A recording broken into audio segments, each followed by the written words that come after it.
কিছু বলুন স্যার, আপনি হতে পারেন না স্যার, প্লিজ বলুন sir, please sir, please sir, please আমাদের বলে যান কি করে স্যার, প্লিজ স্যার।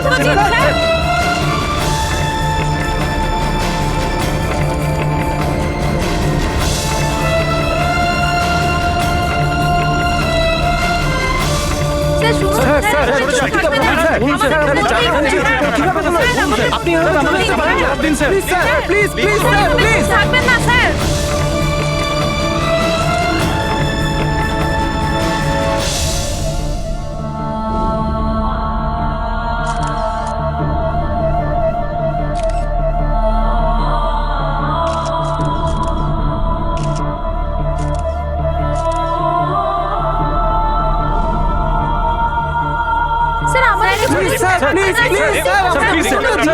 কিছু তো বলুন sir, sir please sir,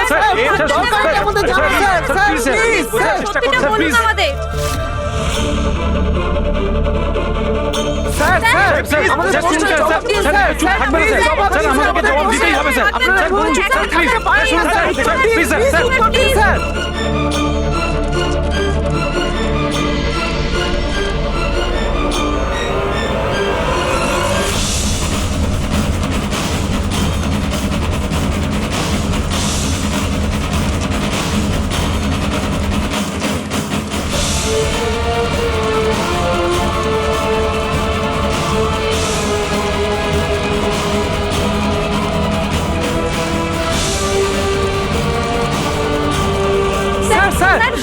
sir আপনাকে কেন গুলি চালাতে হলো স্যার, বলুন স্যার, বলুন কি কারণ ছিল যে আপনাকে গুলি চালাতে হলো স্যার, স্যার আমাদের জানা দরকার, প্লিজ আমাদেরকে বলুন স্যার, স্যার স্যার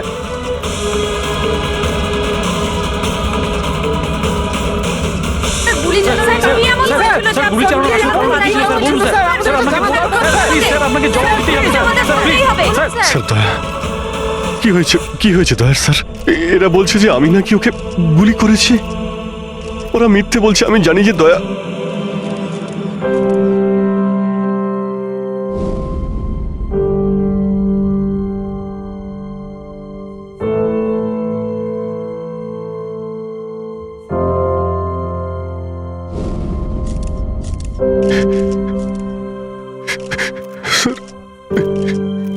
স্যার আমি জানি না স্যার, আমি কখন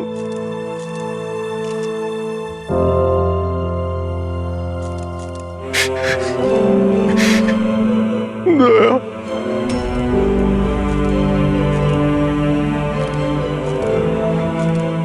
না অভিজিৎ, তুমি ভেতরে যেতে পারবে না। তুমি দয়ার প্রাণ নিয়েছো, তোমাকে আমরা গ্রেপ্তার করছি।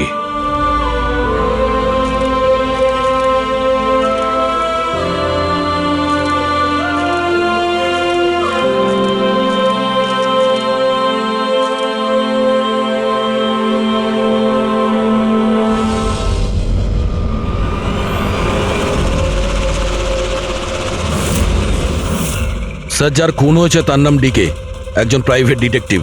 ওর কাজের লোক লাশটা দেখেছে সকালে।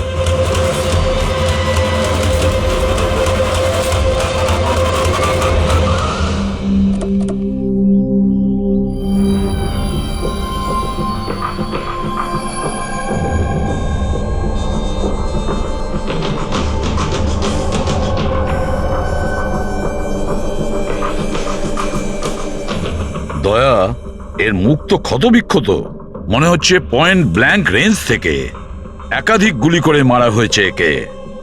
স্যার, এই রুমের জিনিসপত্র সব ঠিকঠাক জায়গায় আছে, কিছুই হয়নি। মনে তো হচ্ছে না এখানে কোনো হাতাহাতি হয়েছে।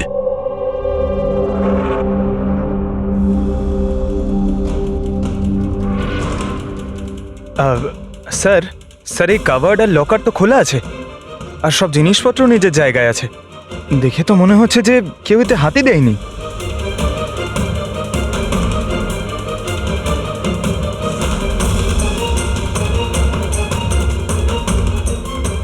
স্যার, টাকার গয়না যে কে সেই আছে, মনে হয় উনি যা চাইছিল সেটা পেয়ে গেছে। স্যার,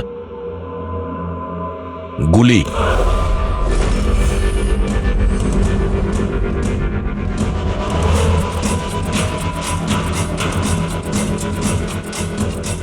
3টে গুলি চলেছে দয়া।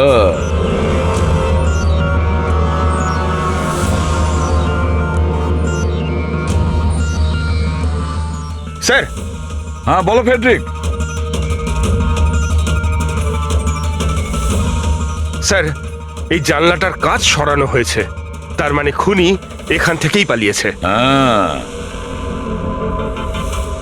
একটা কাজ করো ফেডরিক, এখান থেকে ফিঙ্গারপ্রিন্ট তোলো। স্যার, হ্যাঁ দয়া। ডিকের মোবাইল ফোনটা দেখুন স্যার। মরার আগে ডিকে কোনো সঞ্জয়কে 3বার কল করেছে। সঞ্জয়? ওই সঞ্জয়কে আপনি চেনেন? না সাহেব। রাত 1টা থেকে 2:30-এর মধ্যে 3বার। সঞ্জয়ের ডিটেল বের করো। স্যার, আর হ্যাঁ দয়া, অভিজিৎ তো এখনো এলো না। তুমি ওকে ফোন করে বলনি এখানে আসতে ক্রাইম সিনে? হ্যাঁ স্যার বলেছিলাম, মনে হয় কোনো জ্যামে আটকে গেছে। জ্যামে আটকে গেছে? ওকে ফোন করো আর বলো এখানে তাড়াতাড়ি আসতে। স্যার, হ্যাঁ।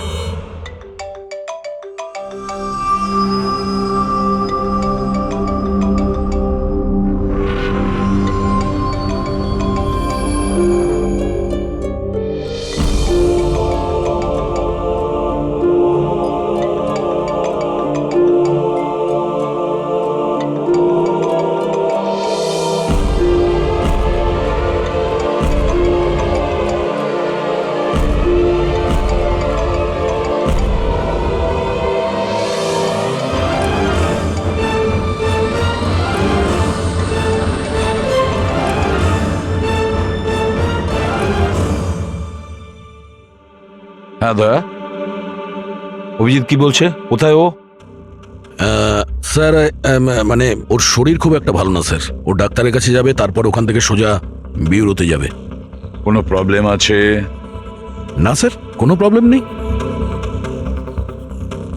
বুঝতে পারছি না, অভিজিৎ দিল্লি থেকে আসার পর কেমন অদ্ভুত আচরণ দেখছি ওর মধ্যে।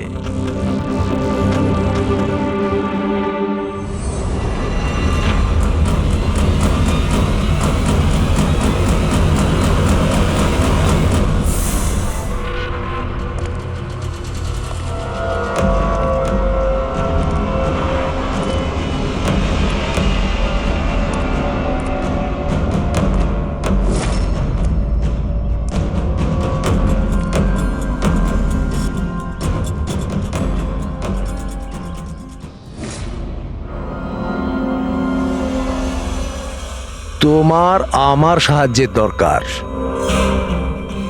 তোমার? হ্যাঁ? আরে ভাই, তুমি হলে গিয়ে সিআইডি অফিসার। হ্যাঁ, কিন্তু এই কাজটা এটা আমি একা করতে পারবো না। চলো ঠিক আছে, তোমাকে সাহায্য করব, এতে আর কি আছে। চলো চা তো খাওয়া যাক। আরে না, ঠিক আছে, আমি আমি ঠিক আছি। আই মিন, দেখ চেতন, এই কাজটা না, এই ব্যাপারে যেন কেউ কিছু না জানে, বিশেষ করে আমার টিম।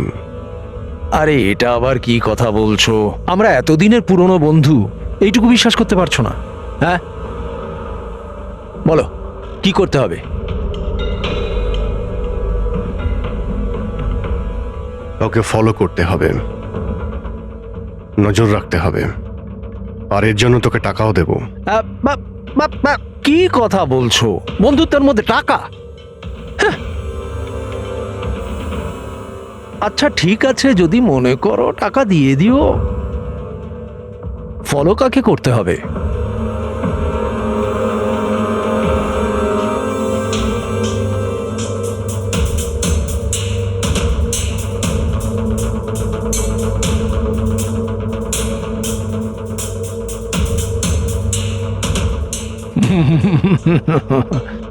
অভিজিৎ, মনে হচ্ছে তুমি ভুল করে ভুল ছবি দিয়ে দিয়েছো।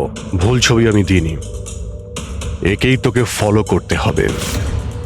এ কোথায় যায়, কি করে, কার সঙ্গে দেখা করে, সবকিছু রাত 10টা থেকে সকাল 6টা পর্যন্ত। আর প্লিজ কোনো প্রশ্ন করবি না, যা বলেছি তাই করবি, ব্যাস। ওকে? ওকে।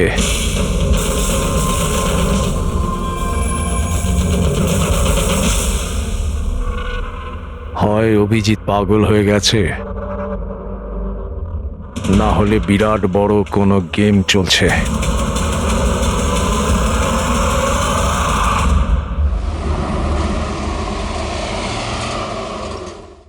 কি কি বলছেন? ও খুন হয়ে গেছে? মরার আগে ডিকে শেষবার ফোনে আপনার সঙ্গে কথা বলেছিল মাঝরাতে। কি কথা হয়েছিল আপনাদের মধ্যে? আমার কথাতে একজনের উপরে নজর রাখছিল, কোনো প্রমাণ পেয়েছিল, সেই জন্য আমাকে ফোন করেছিল। হায়ার করেছিলেন কেন?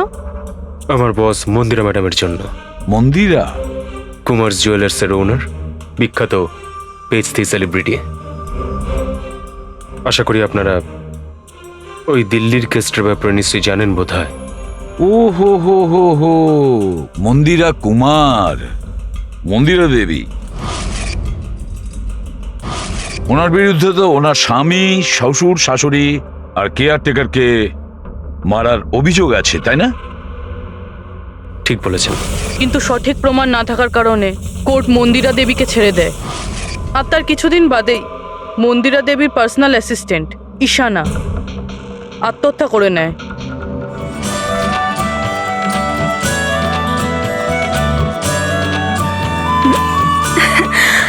ও তুই?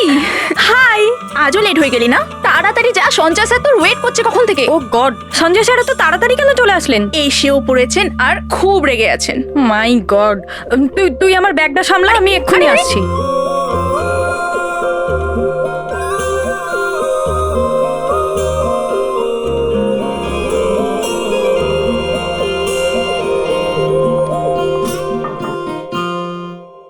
May I come in, sir? Come in. Sorry, sir. Sorry. I'm so sorry, sir. কটা বাজে বলো তো তুমি? এটা কোনো অফিসে আসার টাইম হলো? স্যার ট্রাফিক খুব বেশি ছিল। কি ট্রাফিকের কথা বলছো তুমি? রোজ একই কথা বলে যাও তুমি। হ্যাঁ, এই অফিসের বাকি লোকজনও তো ওই ট্রাফিক পেরিয়ে আসে, তাই না? হ্যাঁ বলো কুমার। না 30শে ডিসেম্বরের আগে কিচ্ছু করা সম্ভব নয়। আরে তুমি তো এটা জানো যে 30শে ডিসেম্বরে মন্দিরা ম্যাডামের একটা ইভেন্ট রয়েছে মুম্বাইতে, তার আগে কিছুই করা সম্ভব নয়। হ্যাঁ হ্যাঁ,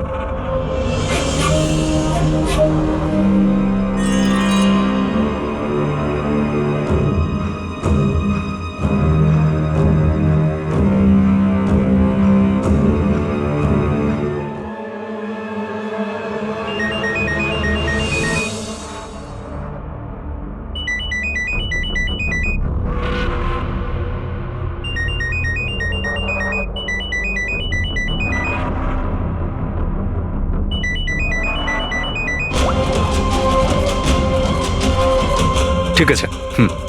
ওকে।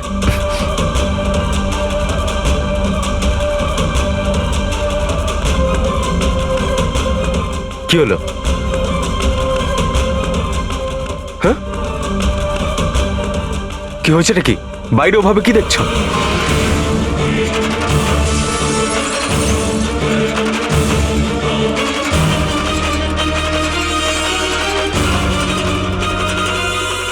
আমারই কেবিনের জানলা দিয়ে ঝাঁপ মেরে আত্মহত্যা করেছিল। আত্মহত্যা কেন করেছিল সেটা কেউ জানে না। আচ্ছা, মন্দিরা দেবী ডিকে কে কার ওপর কড়া নজর রাখতে বলেছিলেন? ওনার প্রাণ সংশয় রয়েছে। ডিকে সেটাই খোঁজ করার চেষ্টা করছিল। প্রাণের ভয় কার থেকে? আসলে কোর্ট থেকে ছাড়া পাওয়ার পরে কেউ ম্যাডামকে হুমকি দিচ্ছিল। আচ্ছা, শুধু ওই হুমকিটা ফোনেই কি? হ্যাঁ, ফোনের মধ্যেই অচেনা নাম্বার থেকে আর টাইপ করা চিঠি পাঠিয়ে। আসলে ম্যাডাম পুলিশের চক্করে দ্বিতীয়বার পড়তে চাননি, সেই জন্য ডিকে কে হায়ার করেছিলেন উনি।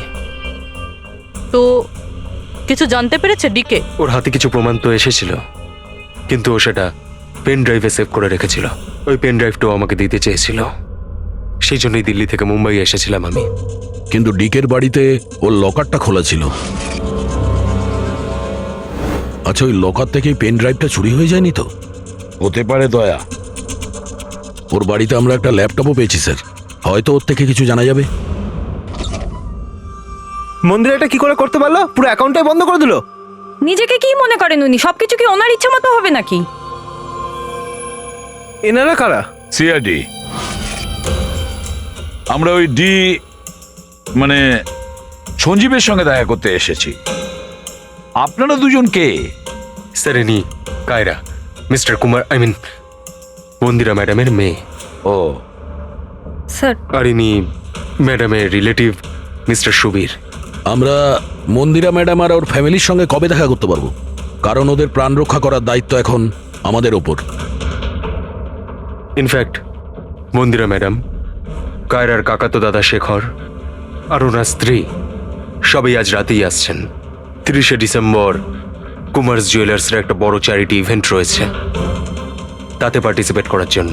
তাহলে ঠিক আছে, কালকে সকালেই দেখা হবে।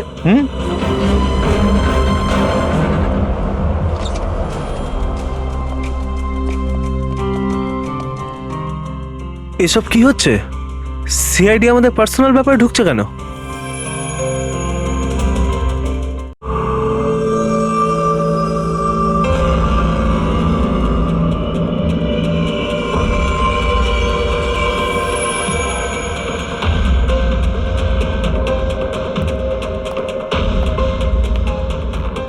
Good morning sir. Good morning. Hello sir, এখন কেমন আছেন আপনি? Murder investigation sir, private detective DK sir, বাড়িতেই মারা গেছে স্যার। এটা পুরো কেস ফাইল স্যার।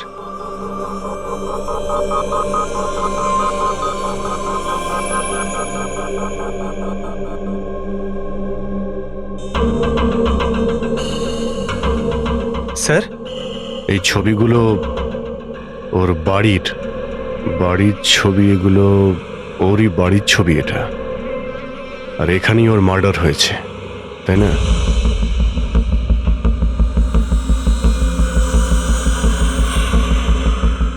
হ্যাঁ, এখানেই ওর মার্ডার হয়েছে। পঙ্কজ, ঘুরিয়ে কেন জিজ্ঞেস করছেন? আমরা এইমাত্র তো সেটাই বললাম। সেটাই তো স্যার, মনে হচ্ছে ওনার শরীর এখনো ঠিক হয়নি, কোনো গন্ডগোল মনে হচ্ছে স্যার।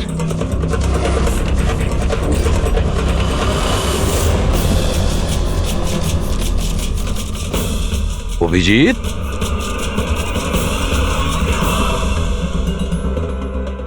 Good morning sir. কি হয়েছে তোমার? হ্যাঁ, কোন জগতে ছিলে?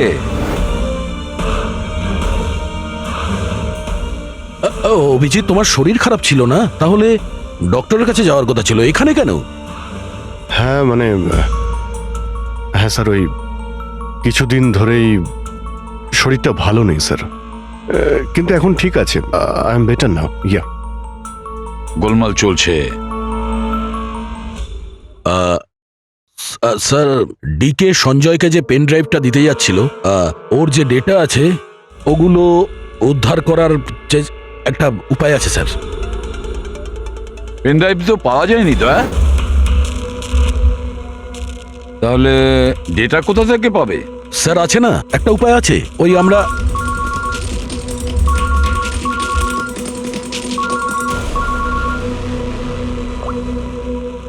হ্যাঁ, বলো সলুকে। হ্যাঁ,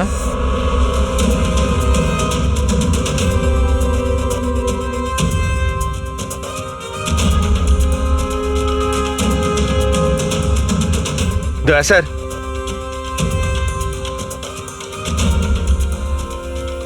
স্যার, অভিজিৎ স্যারের শরীর এখনো ঠিক মনে হচ্ছে না। কেন? স্যার, ওনাকে কেসের ব্যাপারে বোঝাচ্ছিলাম, কিন্তু উনি আমাদের কথা শুনছিলেনই না, খুব বেখেয়ালি ছিলেন স্যার। ফ্রেডি স্যার, মন্দিরের ব্যাপারে সব ডিটেলস বের করতে হবে। নিউজ পেপারে, টিভিতে যাই এসেছে সব।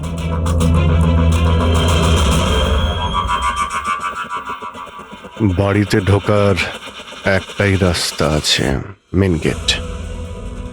চাবি ডিকে আর ওর বাড়ির মেডের কাছে থাকে। বাথরুমের জানালা, তার মানে খুনি বাথরুমের জানালার কাঁচ খোলে আর ভিতরে ঢোকে, আর তারপর অভিজিৎ ক্রাইম সিনে ছিলই না, আর এখানে তো বাথরুমের কোনো ফটোও নেই। তাহলেও এগুলো কি করে জানলো? অভিজিৎ আমার কাছে কিছু লুকোচ্ছে, কিন্তু কি?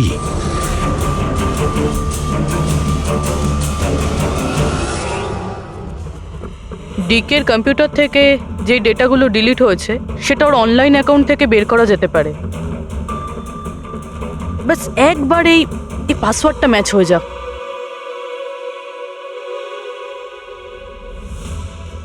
কিছুদিন ধরেই শরীরটা ভালো নেই স্যার, কিন্তু এখন ঠিক আছে। I am better now. Sir ওনাকে কেসের ব্যাপারে বোঝাচ্ছিলাম, কিন্তু উনি আমাদের কথা শুনছিলেনই না, খুব বেখেয়ালি ছিলেন স্যার।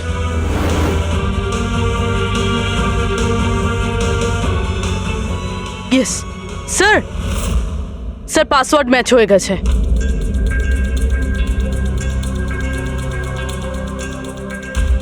স্যার এতে তো ভিডিও রয়েছে, চেক করি।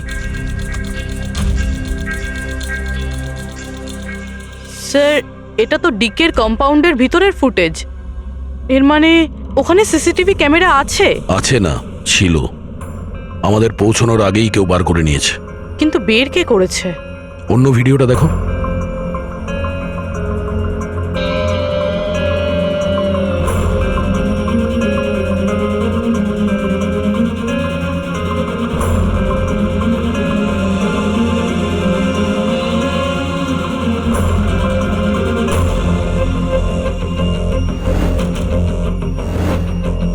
এটা কি করে সম্ভব?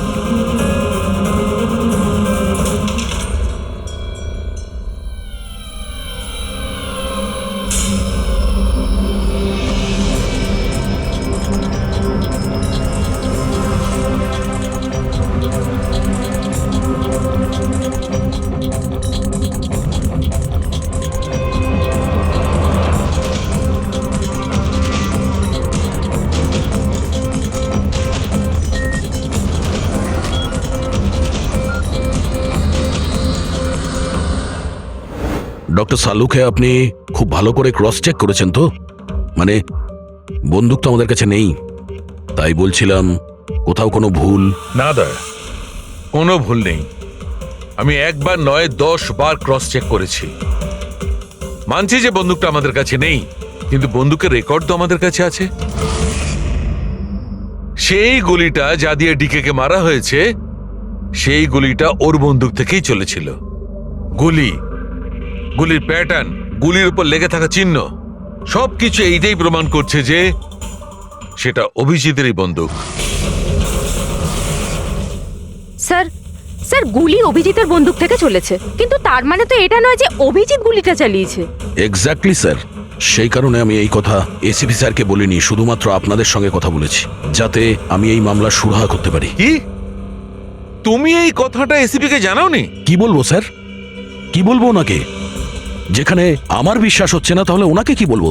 তুমি যদি এই কথাটা বিশ্বাসই না করবে, তাহলে ফোন করে আমাকে কেন জিজ্ঞাসা করেছিলে? যে বন্দুক থেকে ডিকে কে মারা হয়েছে সেই বন্দুকটা অভিজিতের না?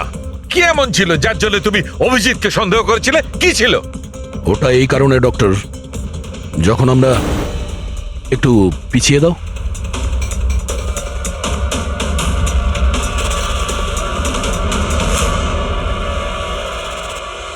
অভিজিৎ ডিকের বাড়িতে, আর দয়া তারপরেও তুমি অভিজিৎকে বাঁচানোর চেষ্টা করছো। দেখো দয়া, অভিজিৎ আর তোমার বন্ধুত্বকে আমি খুবই শ্রদ্ধা করি, তার কদরও করি, কিন্তু ডিউটি, নিজের দায়িত্ব, সব সম্পর্ক সব বন্ধুত্ব থেকে বড় হয় না। আর এই কথাটা নিশ্চয়ই আমি তোমাকে বুঝিয়ে বলতে যাব না। স্যার পোক্ত কোনো প্রমাণ ছাড়া অভিজিৎ স্যারকে সন্দেহ? এটা প্রমাণ নয় তো কি পুরবি? অভিজিৎ ডিকের বাড়িতে ঢুকেছিল, এটা যদি প্রমাণ নয় তো কি পুরবি? অভিজিৎ স্যার ডিকের ঘরে গেছিল সেটা আমরা দেখেছি, কিন্তু উনি ডিকে মেরেছেন এটা তো আমরা দেখিনি। স্যার এটাও তো হতে পারে ওনার বন্দুক দিয়ে ডিকে অন্য কেউ মেরেছে। হতেই পারে, এটা হতে পারে যে অভিজিতের বন্দুক দিয়ে ডিকে কে অন্য কেউ মেরেছিল, কিন্তু এই অবস্থায় অভিজিতের বন্দুকটা অভিজিতের কাছে থাকার কথা নয়। তোমাদের কি অভিজিৎ এ কথা বলেছে? ও কি বলেছে যে ওর বন্দুকটা হারিয়ে গেছে? বন্দুক হারিয়ে যাওয়ার কোন রিপোর্ট দেখিয়েছে? ও সব সময় তোমাদের সঙ্গে ছিল, কিন্তু ও কি বলেছে যে অদ্ভুত পোশাক পরে ডিকের ঘরে কেন ঢুকেছিল, আর তাও বাথরুমের কাঁচ ভেঙে? বলো বলো। স্যার, আপনার এই সমস্ত প্রশ্নের উত্তর আমি অভিজিৎকে জিজ্ঞাসা করব, কিন্তু ততক্ষণের জন্য এসিপি স্যারকে আপনি কিচ্ছু বলবেন না। দেখো, তোমরা এই ব্যাপারটা সামলে নাও, কিন্তু ব্যাপারটা আমার ভালো লাগছে না। Please doctor, please. ঠিক আছে, কাল সকাল পর্যন্ত। দয়া, আমি কাল সকাল পর্যন্ত তোমাদের সময় দিচ্ছি। হয় তোমরা সত্যিটা আবিষ্কার করো, নয় এই সমস্ত কথাটা নিজে এসিপি কে বলে দাও। তুমি যদি এসিপি কে কথা না জানাও, তাহলে আমি নিজে প্রদ্যুম্নকে এই সমস্ত ব্যাপারটা বলবো।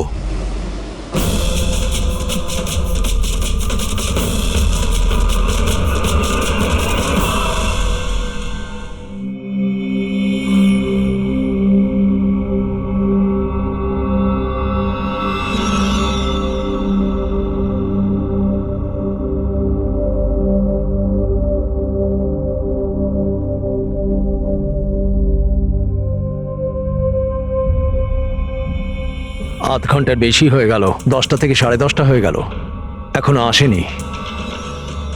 সারা রাত মনে হয় অপেক্ষা করতে হবে।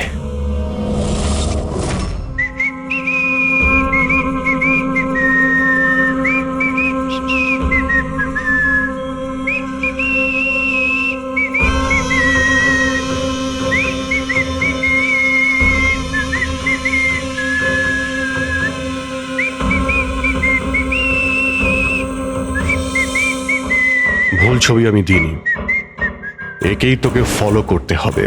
এ কোথায় যায়, কি করে, কার সঙ্গে দেখা করে, সবকিছু। রাত 10টা থেকে সকাল 6টা পর্যন্ত। এটা অভিজিৎ? ওর কি হলো? এরকম সেজেছে কেন?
স্যার, দিল্লি থেকে সকলে এসে গেছেন। মন্দিরা ম্যাডাম, আমারা মন্দিরা ম্যাডামের দাওরের বউ, কায়রা মন্দিরা ম্যাডামের সৎ মেয়ে, সুবীর মন্দিরা ম্যাডামের বোনজি, শেখর মন্দিরা ম্যাডামের দেওরের ছেলে। আসুন ম্যাডাম, এনারা সিআইডি থেকে এসেছেন। এসিপি স্যার, ইনি ভালো হয়েছে আপনারা এসে গেছেন। ডিকের খুনি কে সেটা জানা গেল? আরে আপনি তো এটা জানেনই যে আমাদের ফেমাস অ্যানুয়াল ইভেন্ট খুব তাড়াতাড়ি আসতে চলেছে। আই হোপ যে আপনি আমার সিকিউরিটির সব ব্যবস্থাই করে রেখেছেন। দেখুন, আপনি আমাকে ভুল ভাববেন না, কিন্তু আমি কোনো চান্স নিতে চাইছি না অ্যাকচুয়ালি। এই ইভেন্টটা আমার কাছে খুব বেশি ইম্পর্ট্যান্ট, কিন্তু আমার প্রাণের থেকে বেশি নয়। আপনি কি মনে করেন আপনি আমাকে সিকিউর রাখতে সক্ষম হবেন? আর ডিকের কেসটা কিরকম কি প্রোগ্রেস হলো? আসল খুনির ব্যাপারে কিছু জানা গেল? ওসব আপনার জানার দরকার নেই মন্দিরা দেবী। মেইন হলো আপনার নিরাপত্তা, সেটা দায়িত্ব আমাদের। কি চমৎকার! বৌদি, আপনার ভয় লাগছে মন্দিরা দেবীর? যাকে আইনও কিছু করতে পারলো না, মানতে হবে তাকে যে আপনাকে ভয় পাইয়ে দিয়েছে। মনে হয় ও জানে না ইনার ব্যাপারে যে ইনি কি কি করতে পারেন। আপনিও কি মনে করেন আমি আমার স্বামী আর বাকি সবাইকে মেরে ফেলেছি? দেখুন, আপনার বিরুদ্ধে যে অভিযোগই থাকুক না কেন, সেটাতে আমাদের কিছু যায় আসে না। কোর্ট আপনাকে রায় দিয়েছে, আর আমরা কোর্টের রায়কে যথেষ্ট সম্মান করি। আপনি শুধু এটা বলুন, আপনি কাকে সন্দেহ করেন? কি এমন আছে যে আপনাকে মারতে চায়? সন্দেহ? হ্যাঁ, সন্দেহ। না না না, আমি কাউকেই সন্দেহ করছি না। বরং আমার এটা পুরো বিশ্বাস যে আমি মারা যাওয়ার পরে এরা সবাই খুব খুশি হবে, আর আমাকে মেরে ফেলার ষড়যন্ত্রেও এদের মধ্যেই কারো হাত আছে। And I am very sure যে ঈশানার আত্মহত্যাতেও এদের মধ্যেই একজনের হাত আছে। এবার আপনিই বলুন, এত ভালো প্রিয় আত্মীয় পরিজনরা থাকতে আমার শত্রুর কি দরকার? মম প্লিজ, তুমি আবার এই নিজের ইমোশনাল ড্রামাটা শুরু করো না। এখানে কোনো ক্রিমিনাল নেই যে তোমাকে মারতে চায়। রাইট। নিজেকে নির্দোষ ভাবা আর অন্যকে দোষী মনে করাটা, এটা তো বৌদির পুরনো অভ্যেস।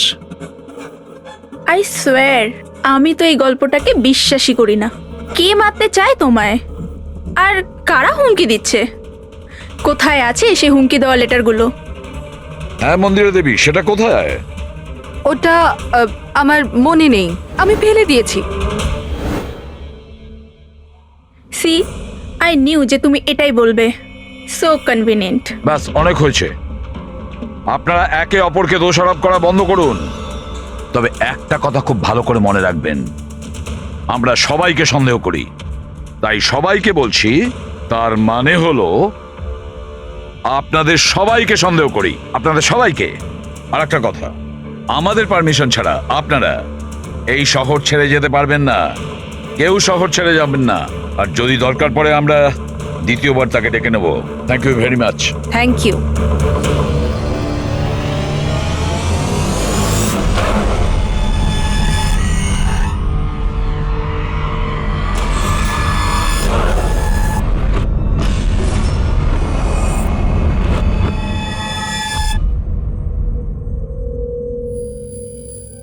এটা এটা আমি?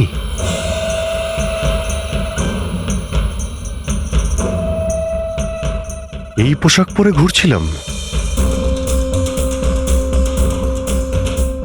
এই পোশাক তো রোজ আমার ওয়াশিং মেশিনে ধোয়া হয়।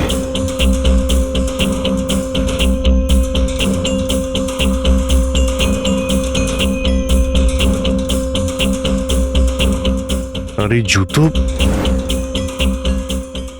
এগুলো এত নোংরা যেন আমি পরেছি। কিন্তু আমার মনেই নেই যে এই পোশাক আমি কখন পরেছি। সত্যি আমার কি হচ্ছে আমার সাথে? এই গাড়িতে কে আছে? হ্যাঁ, কার কার সঙ্গে আমি কথা বলছিলাম? না, আমি দেখিনি। তুমি কথা বলছো, তুমি সেটা জানবে। আর তুমি আমাকে চিনতেই পারলে না?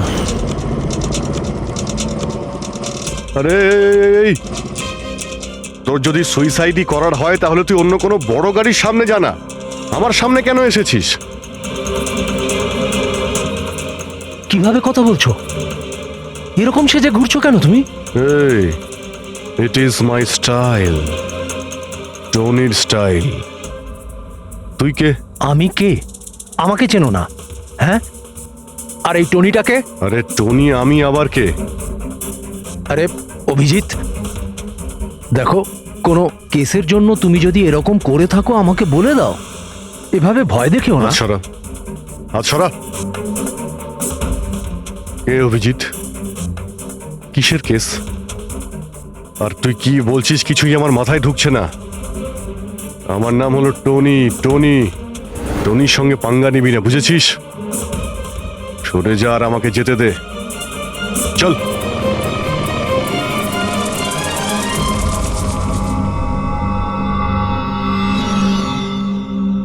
এই অভিজিৎ নিজেকে টনি কেন বলছে?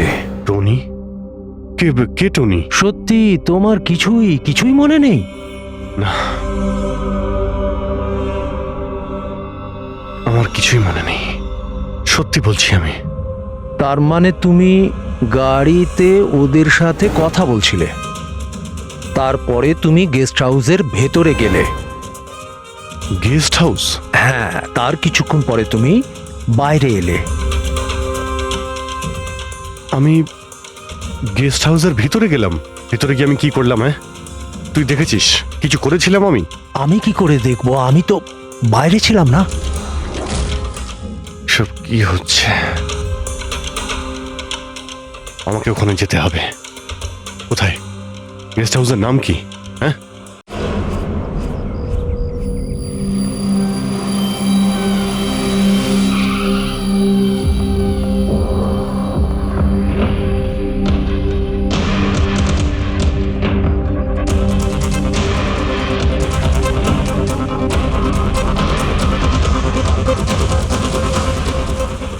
স্যার, রক্ত।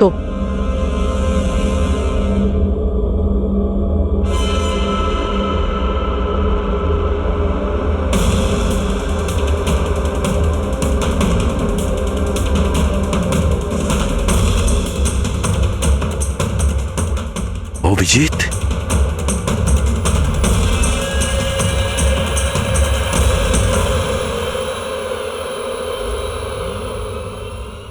দয়া, তুমি এখানে? তোমার ফোন ট্র্যাক করে আর এই প্রশ্ন তো আমিও তোমাকে করছি অভিজিৎ, তুমি এখানে কি করছো?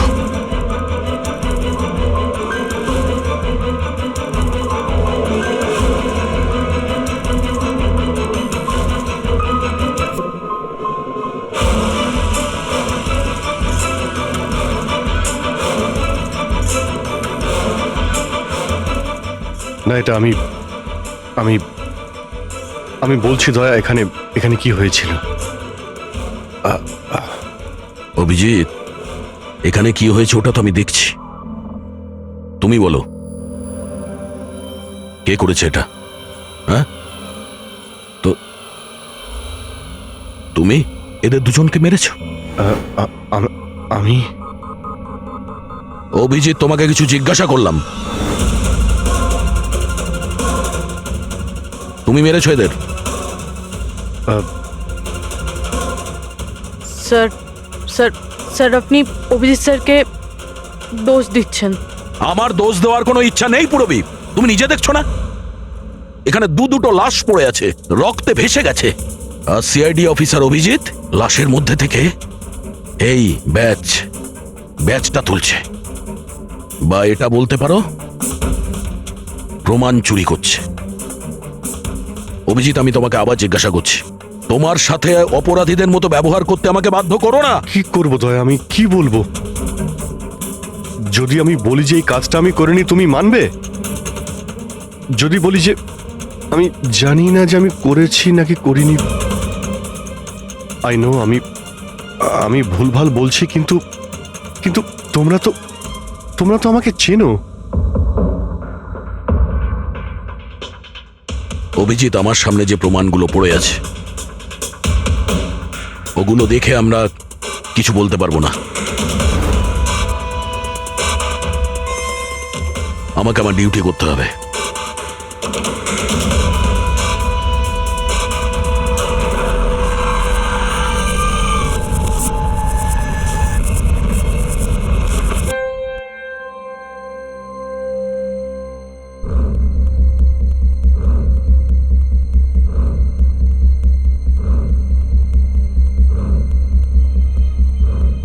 অভিজিৎ, এতক্ষণ ধরে একের পর এক জিজ্ঞেস করে যাচ্ছি তোমাকে, কিন্তু কোনো উত্তর দিচ্ছ না তুমি।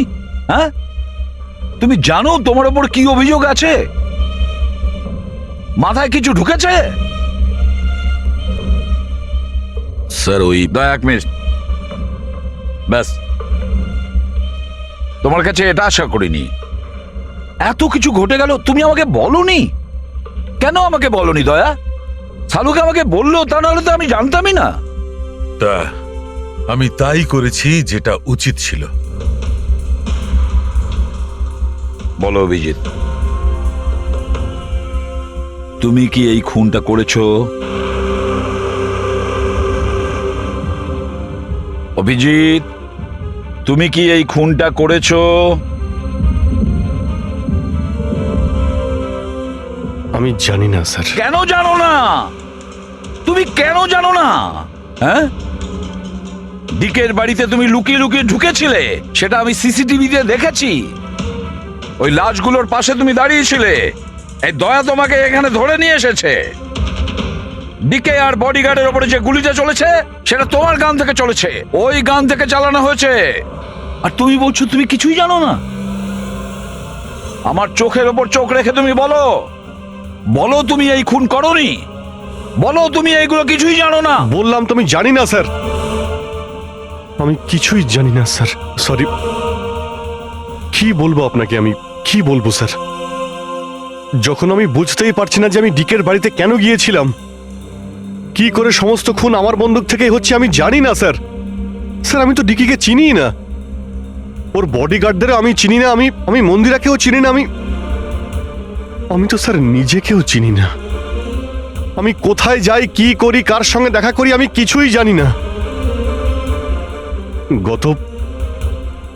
গত কয়েকদিন ধরে আমার সঙ্গে এইরকমই হচ্ছে স্যার, কিন্তু আমি কিছুই বুঝতে পারছি না। সারাদিন সব ঠিকই থাকে, রাতে বাড়িতে যাই, খেয়ে দিয়ে ঘুমিয়ে পড়ি, আর যখনই সকালে উঠি তখন অদ্ভুত জামা কাপড় পরা দেখি, অদ্ভুত জুতো দেখি, যেগুলো আমার নয়। জানি না কি করে আমার বাড়িতে চলে আসে। ড্রেসগুলো ওয়াশিং মেশিনে ধোয়া হয়েছে, জুতোতে মাটি লেগে থাকে, এমনটা মনে হয় যেন আমি ওগুলো ব্যবহার করেছি, কিন্তু আমি বুঝতে পারি না। নিজেকে খুব ক্লান্ত লাগে, এমন মনে হয় যেন আমি সারা রাত জেগেছিলাম, অথচ আমি কি করেছি আমার কিছুই মনে থাকে না। মনে হয় প্রতিদিন আমার 6 থেকে 7 ঘন্টা হারিয়ে যাচ্ছে, যার ব্যাপারে আমি কিছুই জানি না। আপনি বলছেন আমি ডিকের বাড়িতে গিয়েছিলাম, হতে পারে, কিন্তু আমি জানি না। আমি ডিকে আর ওর বডিগার্ডদের মেরেছি কিনা আমি জানি না। আমি মন্দিরাকে মারার চেষ্টা করেছি সেটাও আমি জানি না। আমি কি করেছি, কেন করেছি, আমি কি করতে চলেছি, আমি কিছুই জানি না স্যার, আমি কিছুই জানি না।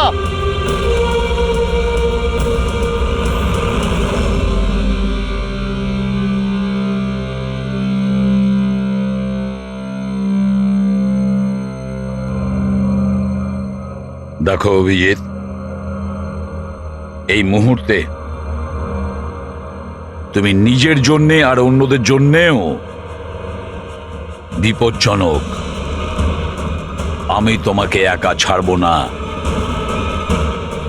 আমি তোমাকে নজরবন্দি রাখবো, আর দয়া তোমার ওপর নজর রাখবে।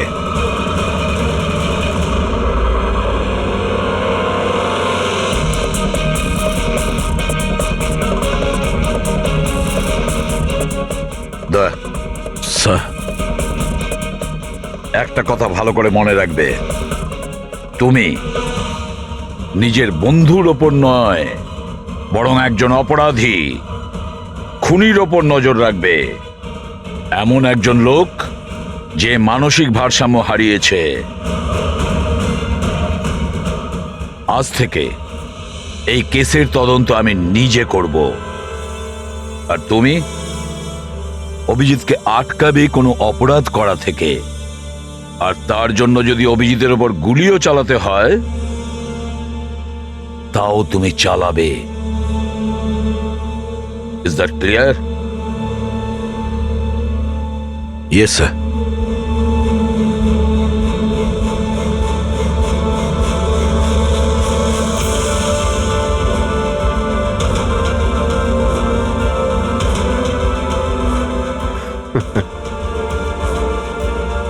হাত করা পড়িয়ে দাও ভাই। শুনলে তো, মানসিক অবস্থা ঠিক নেই আমার, কখন কি করে বসি কিছুই জানি না। আটকাও আমায়, আমার হাতে আরো একটা অপরাধ হওয়ার আগে। আটকাও আমায় ভাই। আপনাদের অফিসার, আপনাদের সিনিয়র সিআইডি অফিসার আমারই প্রাণের পিছনে পড়ে রয়েছে, আর উনি তাদেরকেও মেরে ফেলেছেন যারা আমার সিকিউরিটিতে ছিল। আর আপনি নিশ্চিন্ত হয়ে বলছেন ভয় পাওয়ার কোনো কারণ নেই। ও আপনারই চোখের সামনে সবাইকে মেরে ফেলছে, তা সত্ত্বেও আপনি বলে যাচ্ছেন যে ভয় পাওয়ার কোনো কারণ নেই। আশ্চর্য! আপনি শুধু এটা বলুন, আমি আপনাদেরকে আর কি করে বিশ্বাস করব? আজ আপনাদের একজন অফিসার সিরিয়াল কিলার বেরিয়েছে, কাল আবার অন্য কেউ বেরিয়ে আসবে। মন্দিরা দেবী, অনেক হয়েছে, অনেক কথা বলে ফেলেছেন। আমাদের ইন্সপেক্টর অভিজিৎ একজন সৎ এবং সাহসী অফিসার। নিজের দেশকে রক্ষা করার জন্য, সাধারণ মানুষের রক্ষা করার জন্য নিজের প্রাণও দিতে পারে। সে কোনোদিন খুনি হতে পারে না। হ্যাঁ, ওর বিরুদ্ধে অভিযোগ আছে, তিনটে খুনের অভিযোগ আছে। আপাতত এটা প্রমাণিত হয়েছে যে অভিজিৎ নিজের মানসিক ভারসাম্য হারিয়েছে। ও কি করছে ওর মনেই থাকে না, কার সঙ্গে দেখা করছে, কি বলছে, আর যখন নর্মাল হয়ে যায় কিছুই মনে থাকে না। তার মানে এই নয় যে ও একজন খুনি। আমি জোর দিয়ে বলতে পারি যে আপনার জীবন বিপন্ন, আর তাও আপনার এই আত্মীয় স্বজনদের কারণে। এক্সকিউজ মি, সব প্রমাণ আপনাদের অফিসারের বিরুদ্ধে পাওয়া গেছে, আর সন্দেহ আপনারা আমাদেরকে করছেন? হ্যাঁ, আমি সবাইকে সন্দেহ করছি। উনি তো আপনারই অফিসার, আপনি তো ওকেই বাঁচাবেন। এই তিনটে খুনই কিন্তু ইন্সপেক্টর অভিজিতের গান থেকে চলা গুলিতেই হয়েছে। আর আপনি বলতে চাইছেন যে এই কাজটা আমাদের মধ্যে কেউ করে থাকতে পারে? আরে আমাদের কাছে আপনার ওই অফিসারের গানটা কোথা থেকে আসবে? শেখর বাবু, খুব তাড়াতাড়ি আমরা খোঁজ নিয়ে নেব যে ইন্সপেক্টর অভিজিতের গান আপনার কাছে কিভাবে গেল। আর মন্দিরা দেবী, আপনাকে একটা রিকোয়েস্ট করি, 30শে ডিসেম্বর আপনার যে ইভেন্টটা আছে সেটা ক্যান্সেল করবেন না। এই একটাই সুযোগ আছে খুনিকে ধরার জন্য, কারণ খুনি ওই ইভেন্টে নিশ্চয়ই আসবে।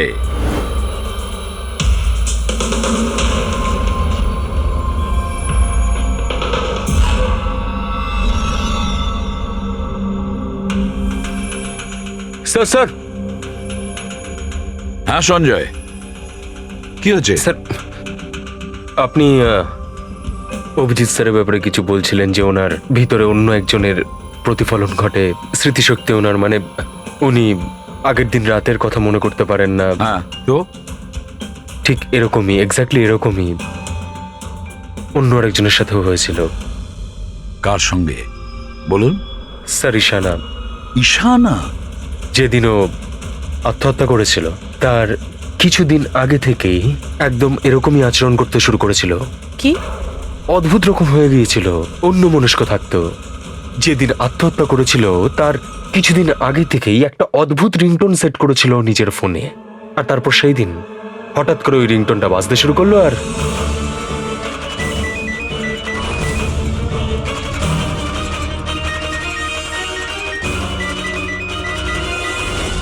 স্যার, ওকে দেখে মনে হচ্ছিল ও যেন নিজের মধ্যেই নেই। স্যার, অভিজিৎ স্যারও তো দিল্লি থেকে ফেরার পর এইভাবেই বিহেভ করছে। হ্যাঁ, ঈশানা, অভিজিৎ, দিল্লি, এই তিনটের কোনো না কোনো কানেকশন আছে। নিশ্চয়ই কোনো গোলমাল আছে, কিছু না কিছু আছে।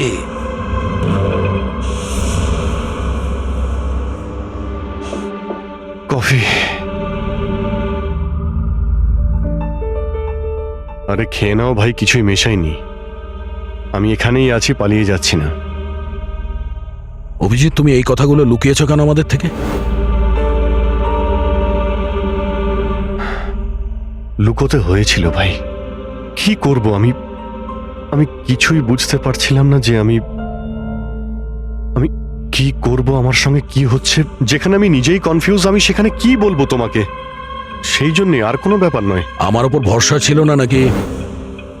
আমাকে যোগ্য ভাবনি যে আমি তোমার কোনো সাহায্য করতে পারি? কি ভাই, এসব কি বলছো তুমি? ব্যাপারটা এরকম নয়। তাহলে বলনি কেন? আমার তো মনে হচ্ছে আমি তোমাকে চিনি না। এই মুহূর্তে আমি যার সঙ্গে বসে কথা বলছি সে অভিজিৎ নাকি অন্য কেউ?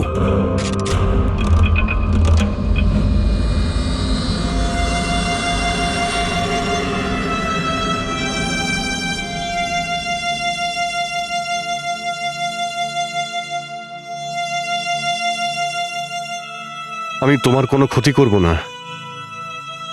অভিজিৎ হই বা টনি, স্বপ্নেও তোমার কোনো ক্ষতি করব না। বন্দুক দেখানোর দরকার নেই। বিষয়টা তা নয় যে তুমি আমার কোনো ক্ষতি করবে। বিষয় এটা যে আমি এখানে শুধুমাত্র আমার ডিউটি করছি, আর আমি কোনো চান্স নিতে চাই না। আমি তো তোমাকে হয়তো চিনিই না।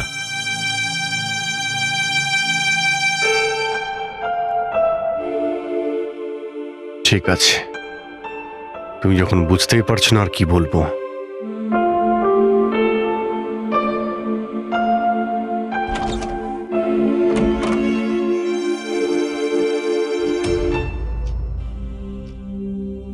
ডক্টর মহেশ, আমি আপনাকে পুরো ব্যাপারটা জানিয়েছি।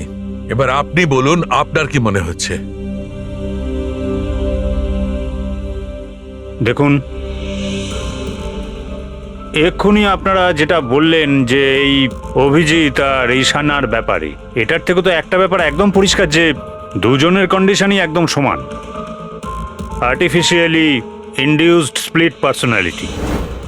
এটাকে যদি সোজা ভাষায় আপনাদের বোঝাই তাহলে এই কন্ডিশনে পেশেন্টের মস্তিষ্কে তার এই নিজের ব্যক্তিত্ব ছাড়াও অন্য আরও একটা ব্যক্তিত্ব প্ল্যান্ট করা হয়, যেটা কোনো বিশেষ কারো আদেশ বা নির্দেশ অনুযায়ী চলাচল করে। আর এটাকে এমনভাবে সেট করা হয় যাতে ওই ব্যক্তিত্ব বিশেষ ধার্য করা সময়ে বিশেষ ধরনের ট্রিগার পেলে ওই ব্যক্তিত্বকে সম্পূর্ণ প্রভাবিত করে। আর যতক্ষণ এই প্রভাব চলতে থাকে সে পুরনো ব্যক্তিত্বের বিষয়ে না তো কিছু জানতে পারে আর না তার সেই পুরনো ব্যক্তিত্ব সম্বন্ধে কিছু স্মরণে থাকে। এটা হলো মানুষের মস্তিষ্ক। এই মস্তিষ্কের দুটো ভাগ রয়েছে। সচেতন মস্তিষ্ক মানে কনসাস স্টেট অফ মাইন্ড, যার মধ্যে আমরা এখন আছি। অচেতন মস্তিষ্ক মানে semi conscious state of mind, মানে যখন আমরা ঘুমিয়ে থাকি তখন সক্রিয় হয়। আর কখনো কখনো জেগে থাকার সময়ও কোনো নেশার বা কোনো ওষুধের প্রভাবেও আমাদের অচেতন মস্তিষ্ক সক্রিয় হয়ে ওঠে। সচেত আর অচেত দুটো অবস্থাতেই মস্তিষ্ক ভিন্ন ভিন্ন কাজ করে, কিন্তু এই অবস্থাতে দুটো মস্তিষ্কই যা চিন্তা করে, কোনো কথা বা কোনো স্মৃতি সব সেভ করে নেয়। সচেত মস্তিষ্কের মধ্যে সেভ করা কথাবার্তা আমাদের অনেক বছর ধরে মনে থাকে, কিন্তু অচেত মস্তিষ্কে সেভ করা কথাবার্তা আমাদের মনেই থাকে না। ডক্টর মহেশ, এটা একটা হিপনোটাইজার মতো সম্মোহন, যাতে মানুষের মস্তিষ্ককে পুরো কন্ট্রোল করে যা কিছু করানো যায় রোবটের মতো, আর পরে কোনো বিশেষ আওয়াজ করে ওই সম্মোহনটাকে ভেঙে দেওয়া যায়। মানুষের কিছুই মনে থাকে না। না না না ডক্টর সালুকে, সম্মোহন একদম আলাদা প্রক্রিয়া। সম্মোহন অবস্থায় আপনি মানুষকে ততক্ষণই কন্ট্রোল করতে পারেন যতক্ষণ সে সম্মোহিত আছে। সম্মোহিত অবস্থা থেকে একবার বেরিয়ে আসার পর তাকে আবার সম্মোহিত করতে হয়। এখানে ব্যাপারটাই পুরো আলাদা। এখানে মানুষের মস্তিষ্কে একটা ঘটনা যা আদৌ ঘটেইনি, একটা ব্যক্তি যার কোনো অস্তিত্বই নেই, তাকে ওই মানুষের মস্তিষ্কের ভিতরেই প্ল্যান্ট করা হয়। তার মস্তিষ্কে এই কথাটাই ফিট করা হয়। আচ্ছা, তার মানে এত কিছু অভিজিতের সঙ্গেও ঘটেছে। কোনোভাবে অভিজিৎ ওই ট্রিগারগুলো পেয়ে যায়, যার কারণে টনি জেগে যায়। Exactly sir. রাতে অভিজিৎ ঘুমিয়ে পড়ার পর নিশ্চয়ই কোনো না কোনো আওয়াজ শুনতে পায়, যেটা ওই টনির জন্য একটা ট্রিগারও হতে পারে। হয়তো ওই আওয়াজটা শুনেই টনি জেগে যায়, কিন্তু অভিজিৎ সেখানেই ঘুমিয়ে থাকে। টনি জেগে যায় যে টনি আসলে খুনি, একজন বদমাশ, একজন অপরাধী। আর অভিজিৎ যাদেরকে চেনে ও তাদের কাউকেই চেনে না। যদি এটাই হয়তো অভিজিতের ভেতরের টনিকে কোনোভাবে কমেন্ট দেওয়া হয়েছে মন্দিরাকে মেরে ফেলার জন্য, তাহলে 30শে ডিসেম্বর ইভেন্টে টনি এর পরিণাম দেখতে চায়। মন্দিরাকে মেরে ফেলার চেষ্টা করবে 2 দিন পরেই, 30শে ডিসেম্বর।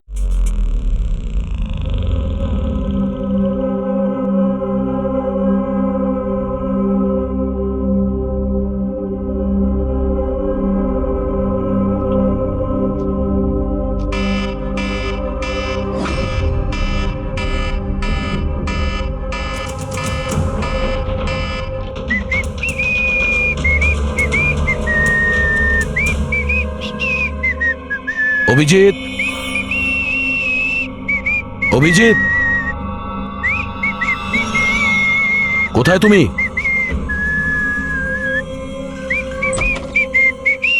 অভিজিৎ, অভিজিৎ, ওই শুনতে পাচ্ছ না?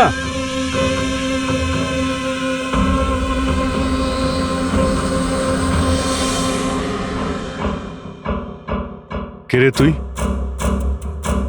তুই আমার বাড়িতে কি করছিস? অভিজিৎ, টনি, তুমি এখান থেকে পালাতে পারবে না। তুমি এখানে নজরবন্দি আছো, এই ঘরের ভেতরেই থাকতে হবে, বুঝেছো? টনিকে তার কাজ করতে দে। যদি আমার রাস্তাতে বাধা দিস তাহলে জীবনটাও হারাবি তুই। চল এবার যেতে দে। বাড়ির বাইরে না, ভেতরে। হাত সরা, হাত সরা। তোকে তো বললাম যে আমাকে তুই বাধা দিস না। আমার মাথা গরম করিস না। আমার কাজের সময় কেউ বাধা দিতে পারবে না আমায়। চল। টনি, তুমি কোথাও যাবে না, এখানে, এখানেই থাকবে তুমি, বুঝেছো? কি বললি? টনির গায়ে হাত তুললি তুই? টনির গায়ে হাত তুললি তুই? অভিজিৎ, অভিজিৎ, অভিজিৎ,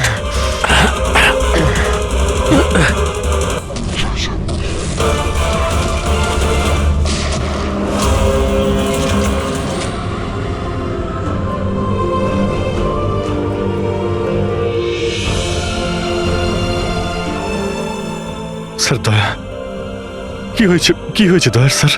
এরা বলছে যে আমি নাকি ওকে। দয়া। না অভিজিৎ, তুমি ভেতরে যেতে পারবে না। তুমি দয়ার প্রাণ নিয়েছো, তোমাকে আমরা গ্রেপ্তার করছি।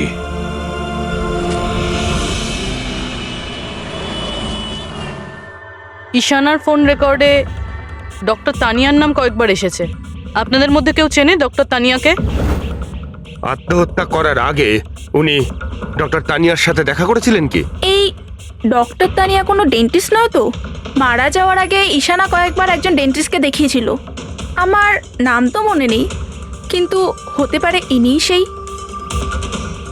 যতদূর আমার মনে হয় ইনি কোনো ডেন্টিস্ট তো নন। কিছুদিন আগে সিআইডি অফিসার অভিজিৎ এখানে ছিল। Yes ma'am. ওই পুরো সপ্তাহে এখানে যারা যারা ছিলেন তার পুরো লিস্ট আমার চাই। আর ওনার থাকার সময় এই লবিতে থাকা সিসিটিভি ফুটেজও চাই।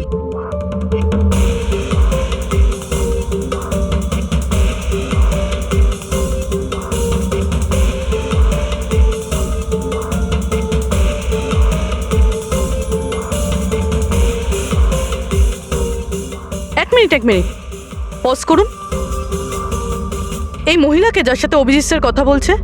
পুরবি, এই লিস্টটাতে ডক্টর তানিয়ার নাম আছে। উনি এখানেই ছিলেন যতদিন অভিজিৎ স্যার এখানে ছিলেন। মনে হচ্ছে ওই মহিলাই। কি নাম এই মহিলার? ম্যাম, ডক্টর তানিয়া সপ্তাহখানেক ধরে এখানেই ছিলেন। স্যার, এই তানিয়ার সাথে দেখা করতেই হবে। স্যার, তানিয়া মুম্বাইয়ের প্যারাডাইস হোটেলে রয়েছে। টিকিট পাবো না আমি মানেটা কি? লুক, আমাকে এক্ষুনি ইন্ডিয়া থেকে বাইরে যেতে হবে। Do you understand? Yes. Doctor Tania? হ্যাঁ, আপনি কে? ঈশানার বন্ধু, সিআইডি অফিসার পুরবী।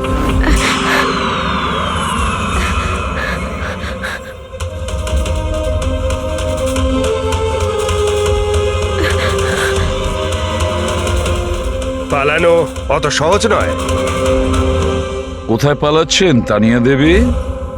কি কি চানটা কি আপনারা? অভিজিতের সঙ্গে কি করেছেন আপনি?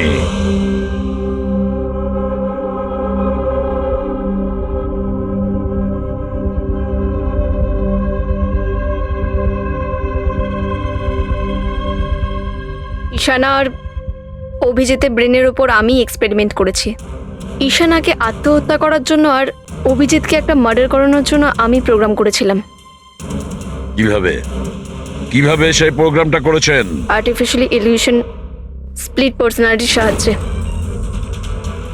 আমি দুজনের ব্রেনটাকে সেট করি, আর নিজের সেট করা শিডিউলের অনুযায়ী এই দুজনকেই এরকমভাবে প্ল্যান করেছি যে কোনো রকমের আওয়াজ হোক বা রিংটোন বাজুক, আর যখনই আওয়াজ হোক না কেন ওদের সমস্ত অর্ডারগুলি মানতে হবে, যে কোনো উপায়ে। ওই ফোন নাম্বারটা যেখান থেকে ওনার কাছে ফোন আসে, কার নাম্বার সেটা? ওটা একটা পিসিও নাম্বার। ঈশানাই আমাকে এই নাম্বারটা দিয়েছিল অভিজিতের ব্রেনে ফিট করার জন্য। কি বললেন আপনি? কি বললেন আপনি? অভিজিৎকে এসব করার জন্য ঈশানা আপনাকে বলেছে? হ্যাঁ। আর ঈশানা যে আত্মহত্যা করেছে সেটা কি? সেটার কারণ কি? ওটা আসলে ঈশানা নিজেই বলেছিল আমাকে করতে। হোয়াট? হ্যাঁ, বলেছিল তো ঈশানাই, বাট আই এম শিওর নিশ্চয়ই এর পেছনে কোনো না কোনো কারোর হাত আছে, যার বিষয়ে আমি জানি না। কেন? সে কেন এগুলো করবে? হয়তো ওর কোনো দুর্বলতা ছিল। যে করেই হোক অভিজিৎকে ওই পরিস্থিতি থেকে বের করতে হবে। নিয়ে চলো একে। চলো। ও বাইরে বেরোতে পারবে না। কেন?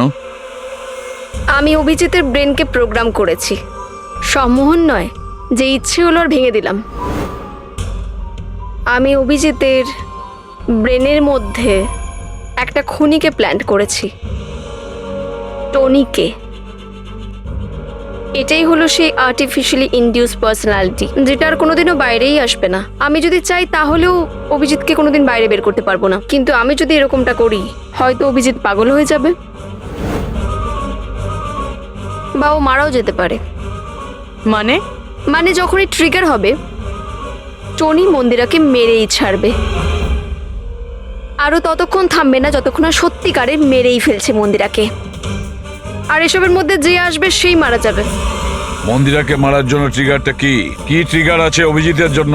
ঈশানার কেসে ট্রিগার ছিল একটা রিংটোন, আর অভিজিতের কেসে ট্রিগার হলো একটা রিমাইন্ডার টোন, একটা বিশেষ ধরনের বিপ, যেটা আমি অভিজিতের মোবাইলে সেট করে দিয়েছি। হ্যাঁ, অভিজিৎ মন্দিরাকে কিভাবে মারবে?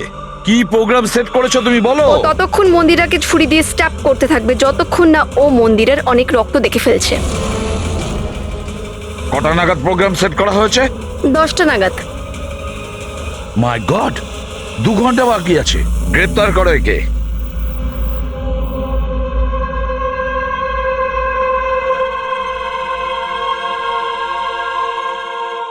জীবনে কখনো ভাবিনি স্যার যে আপনার ওপর অপরাধের মতো নজর রাখতে হবে।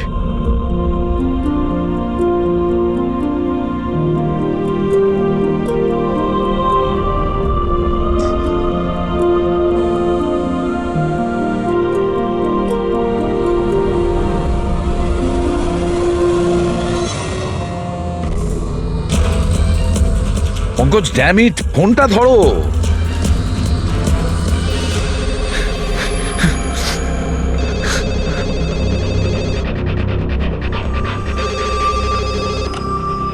হ্যালো পঙ্কজ, কোথায় ছিলে তুমি? মোবাইলটা ধরোনি কেন? সরি স্যার, আমার ফোন সাইলেন্টে ছিল। স্যার আমি এখানেই আছি অভিজিৎ স্যারের কাছে। শোনো আমার কথা, এক্ষুনি তুমি অভিজিতের ফোনটা সুইচ অফ করো। কি স্যার, ফোন সুইচ অফ করবো? ওর ফোন সুইচ অফ করো যেভাবে আমি বলছি, এখনই, এই মুহূর্তে। অভিজিৎ স্যারের ফোন স্যার? প্রশ্ন করো না, যা বলছি তাই করো। অভিজিতের ফোন বন্ধ করো। দেখো, হাতে আমাদের সময় নেই। অভিজিৎ যে কোনো সময় খুনি হয়ে যেতে পারে। যাও তাড়াতাড়ি। না না,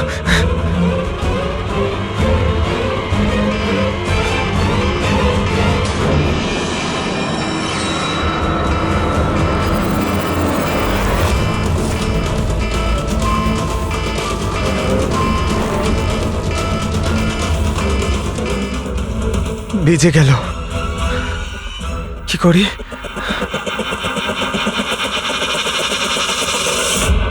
অভিজিৎ স্যার, অভিজিৎ স্যার কোথায় গেলেন? অভিজিৎ স্যার, অভিজিৎ স্যার,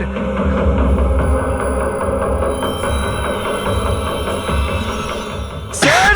তুই আমাকে আটকে রাখবি? হ্যাঁ, আমাকে আটকে রাখবি তুই? টনিকে? হ্যাঁ, টনি আর টনির কাজের মাঝে যে আসবে তাকে মরতে হবে, মরতে হবে তাকে।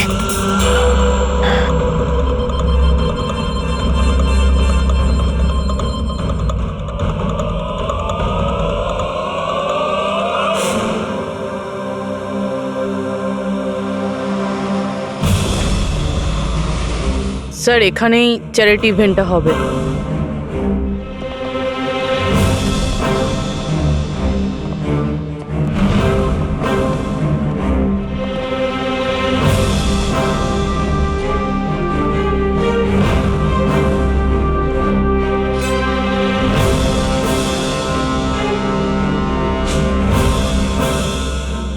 আপনারা এখানেই দাঁড়ান প্লিজ।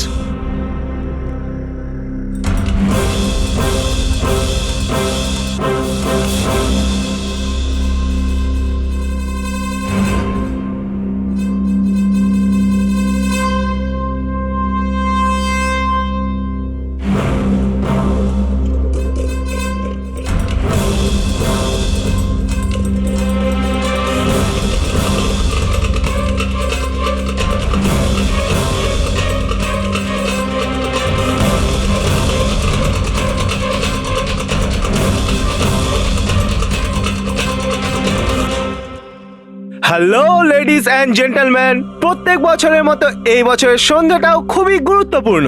কারণ হলো মন্দিরা জুয়েলার্স অ্যানুয়াল চ্যারিটি ইভেন্টের জমা করা সম্পূর্ণ টাকাটা দিল্লি ও মুম্বাইয়ের বিভিন্ন অনাথ আশ্রম আর বৃদ্ধাশ্রমগুলিতে দেওয়া হবে। একবার জোরে হাততালি ডিকেসি চ্যারিটির জন্য। প্রত্যেক বছরের মতো এই বছরও আমাদের প্রধান অতিথি আছেন। তিনি আর কেউ না, তিনি হলেন মিসেস খান্না। তাহলে আসুন বন্ধুরা, একটা জোরে হাততালি দিয়ে স্বাগত জানাই মিসেস খান্নাকে। Mrs Khanna,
Abhijit sir, Abhijit sir,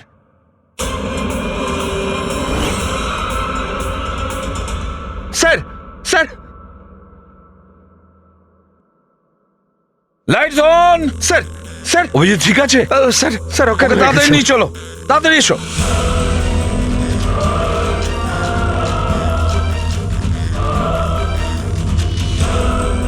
দরজা খুলুন।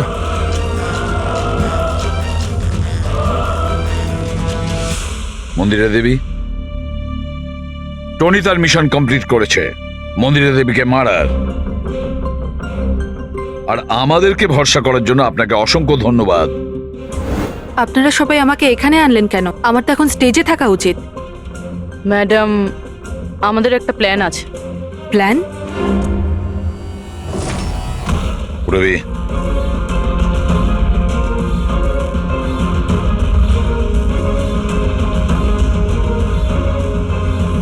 Lights off. মন্দিরা দেবী,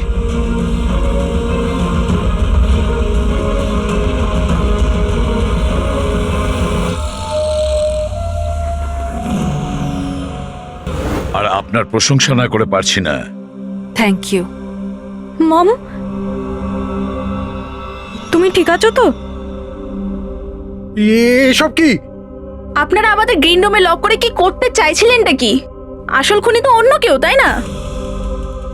স্যার, আপনি সবকিছু মায়ের জীবনের ঝুঁকি নিয়ে করেছেন। যদি সত্যিই মায়ের কোনো ক্ষতি হয়ে যেত তাহলে? এতে তো সত্যি ভীষণ বড় রিস্ক ছিল স্যার, বাট আই হোপ এবার বিপদ কেটে গেছে। বিপদ এখনো কাটেনি, কারণ এই খেলার আসল মাস্টার মাইন্ড এখনো ধরা পড়েনি। গল্প এখনো অনেক বাকি আছে।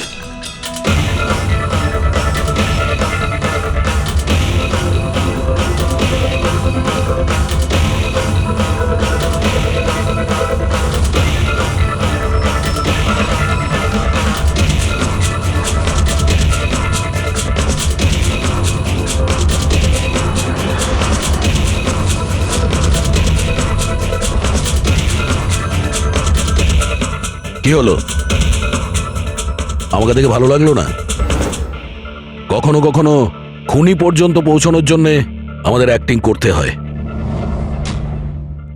তার মানে ওনার মৃত্যুর খবরটা নাটক ছিল? আমার মৃত্যুতে খুনি খুব খুশি হয়েছিল যে ও জিতে গেছে, আর ওই সুযোগটাই আমরা কাজে লাগিয়েছি। আমরা মন্দিরা দেবীকে বাঁচানোর চেষ্টা করছিলাম, আর দয়া মাস্টার মাইন্ডের পিছনে লেগেছিল। কিন্তু আসল মাস্টার মাইন্ডটা কে?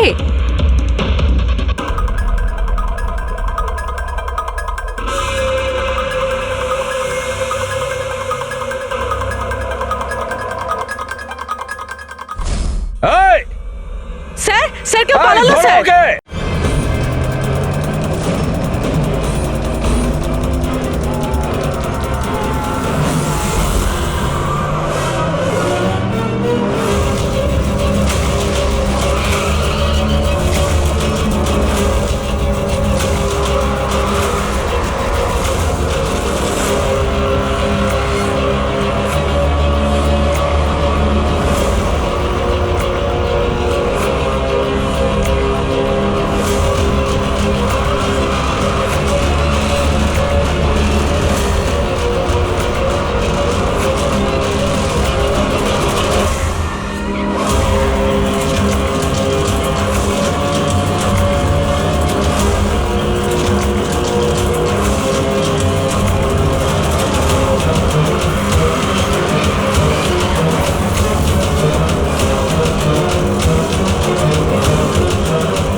অপরাধের রাস্তা সবসময় সংকীর্ণ হয়ে থাকে।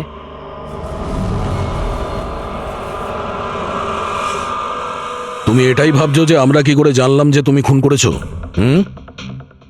আমরা তো এটা জানতাম যে এই মাস্টার মাইন্ড মন্দিরা দেবীর নিজেরই কোনো লোক। তাই আমার মৃত্যুর পরে আমি সব থেকে আগে এটা খোঁজ নিয়েছি যে আপনাদের মধ্যে কে সে যে অভিজিৎকে চিনতো বা দেখা করেছেন। তারপরে আমার মনে এলো যে ক্রাইম ব্রাঞ্চের সেমিনারের জন্য অভিজিৎ দিল্লি গিয়েছিল। ওই সেমিনারে আসা লোকেদের লিস্ট যখন আমি দেখলাম তখন জানলাম যে কায়রাও গিয়েছিল। ক্রিমিনাল সাইকোলজির স্টুডেন্ট কায়রা। আর তানিয়াকে জিজ্ঞাসাবাদ করার পরে আমরা জানতে পারলাম যে ঈশানাই এই সমস্ত কাজ করতে বলেছে। ওই সময় ঈশানার মা সরকারি হাসপাতালে অ্যাডমিট ছিলেন, আর তার কিছুক্ষণের মধ্যেই ঈশানার মাকে বেসরকারি হাসপাতালে যেখানে অ্যাডমিট করা হয়েছিল সেখানকার পুরো খরচ মিস কায়রা করেছিল। আর সবচেয়ে বড় ক্লু ওই পিসিও, যেখান থেকে অভিজিৎ স্যারের কাছে অর্ডার আসতো। দয়া স্যার সেখানে নজর রেখেছিল, আর সেখানেও তোমাকে দেখা গিয়েছিল। Okay fine, I give up. মেনে নিচ্ছি যে আপনারা খুবই স্মার্ট, কিন্তু স্যার এই কথাটা তো আপনিও মানবেন তাই না, যে আমিও অনেক স্মার্ট? হ্যাঁ, স্মার্ট তো তুমি বটেই। ক্রিমিনাল সাইকোলজির একজন ব্রিলিয়ান্ট স্টুডেন্ট, যে সৎ মায়ের থেকে নিজের পুরো পরিবারের খুনের বদলা নিতে চেয়েছিল। লোকেদের মস্তিষ্ক নিয়ে খেলা করা আর তাদের নিজের চক্রব্যূহে ফাঁসানো, এটাই এনার বিশেষত্ব। তাই আমি ভাবলাম যে এনাকে এনারই পদ্ধতিতে মেরে দিলে কেমন হয়। সেই কারণেই আমি ঈশানার সাথে দেখা করি, আর তারপর ডক্টর তানিয়ার সাহায্য নিই। She was mad, she wanted to do an experiment. তারপর আমি ঈশানাকে অনেক বুঝিয়েছি, অনেক বোঝানোর পরে শি ওয়াজ রেডি। ওই এক্সপেরিমেন্ট নিজের উপর করায়, কিন্তু somehow I was never convinced. আমি সবসময় কনফিউজ ছিলাম যে ওই এক্সপেরিমেন্টটা করতে পারবে না। আর ঠিক ওই সময় আমার সাথে দিল্লিতে অভিজিতের দেখা হয়, আর ওনার সাথে দেখা হওয়ার পর আমি ভাবলাম যে এত সৎ আর ভালো অফিসার থাকা সত্ত্বেও এই এক্সপেরিমেন্ট অন্য কেউ কেন করবে। তারপর আমি আর ডক্টর তানিয়া অভিজিৎকে ব্যবহার করি।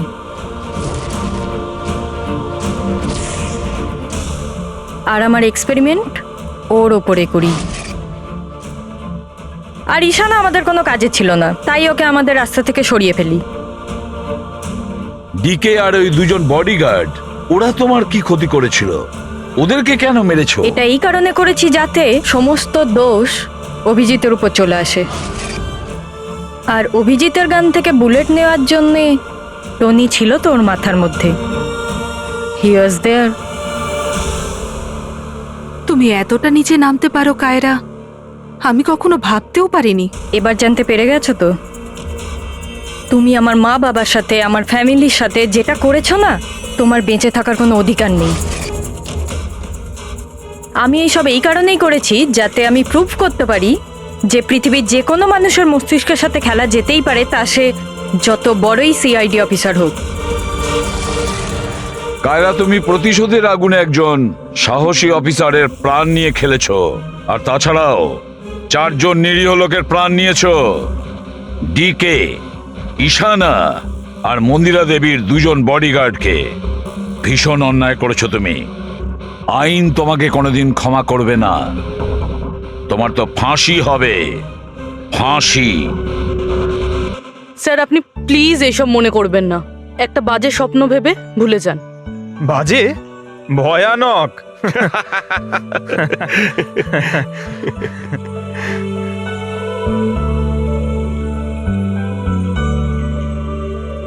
বস, হ্যাঁ বলো সালুকে, বলো। কেস তো সলভ হলো? হ্যাঁ, কেস তো সলভ হলো, কিন্তু কিন্তু কি? বস, অভিজিতের মস্তিষ্কে যে টনিকে প্ল্যান্ট করা হয়েছিল, সেই উদ্দেশ্যটা সফল হয়েছে। তারপরে এখন আর কেউ ট্রিগার ধরবে না, ওর কানের সামনে কেউ গান করবে না, যার কারণে অভিজিৎ টনি হয়ে যেত। হ্যাঁ হ্যাঁ, কিন্তু বস, কিন্তু কি? বস, কথাটা এই, টনি অভিজিতের মস্তিষ্ক থেকে কখনো যাবে না। কি? টনি অভিজিতের পার্সোনালিটির অংশ হয়ে গেছে বস। কেউ জানে না যে কবে, কখন, কোথায় সামনে এসে যাবে।